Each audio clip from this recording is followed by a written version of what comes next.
Hello viewers, thank you for tuning into my video. I am Replay, and in this video it is time to review another DLC for Payday 2 Crime Wave Edition. And in this video we are going to be reviewing the Western Pack. So let's get started. The Repeater 1874 Sniper Rifle.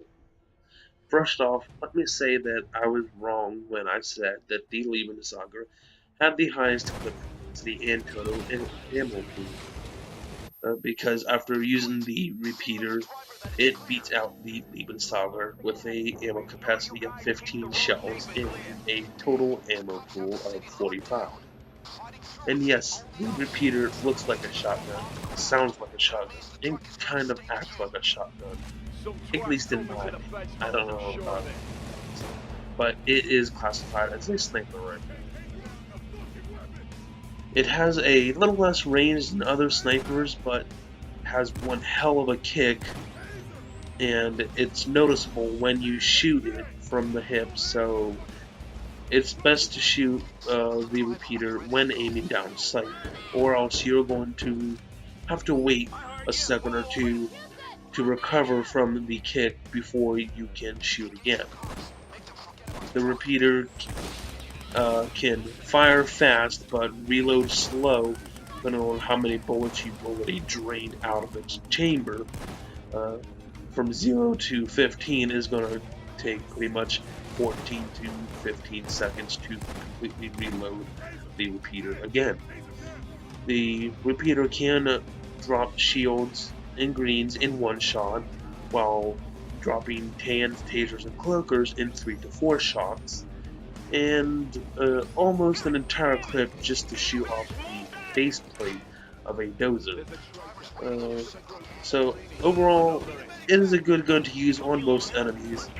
It just takes a little time with its slightly poor aim to get used to using it, and I do not ever recommend trying to take on a dozer with this gun. Now, the Plains Rider bow.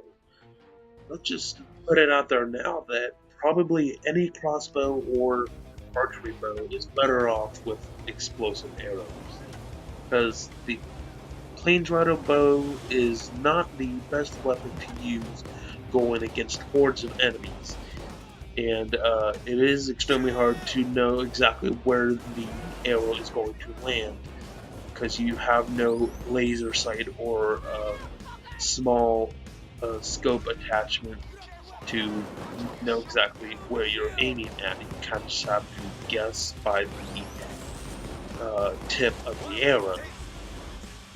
And besides that, you would need to overall have a full draw with the bow in order for it to be effective.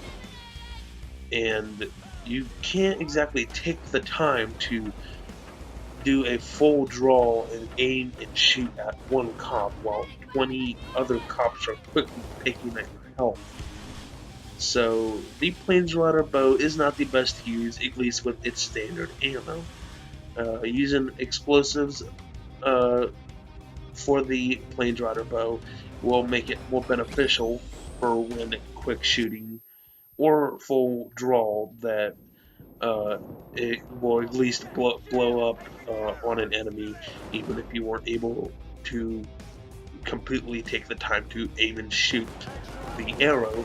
At least the added benefit that the arrow will explode when it hits the ground or an enemy, no matter how much of a drawback you gave the bow, it's going to actually do some damage instead of just make the arrow flop to the ground and be absolutely useless.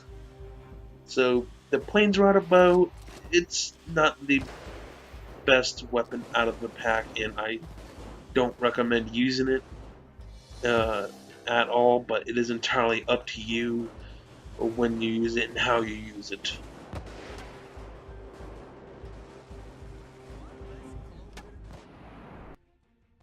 Finally, the Dynamite Bundle and the Peacemaker 45 Revolver. The Peacemaker is the classic six-shooter of the West, but does not fire as fast as we always expect this gun to act when trying to shoot off all 6 rounds as fast as possible. It's best fired when aiming down sight and can drop greens and snipers in one shot, hands, tasers, and cloakers in 4 or 5 shots. And let's just say that I do not recommend taking on a dozer at all with the Peacemaker.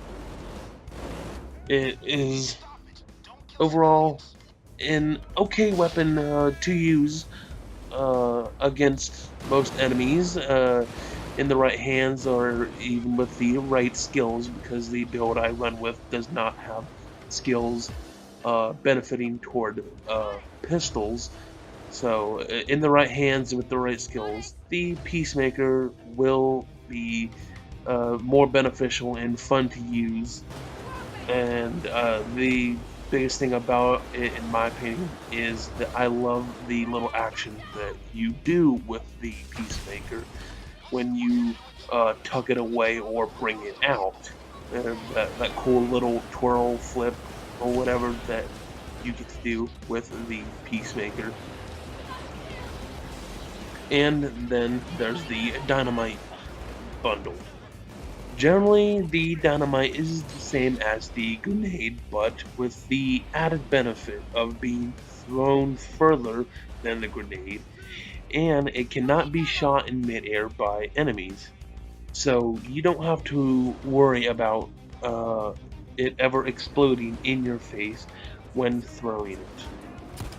But that is it for my review on the Butcher's Western Pack. I hope you guys enjoyed my personal take on it, and I do hope you guys will stay tuned as I continue to review the remaining weapon pack as well as character packs and heist packs for Payday 2 Crime Wave Edition. And until next time, keep calm, and game on, and beam on.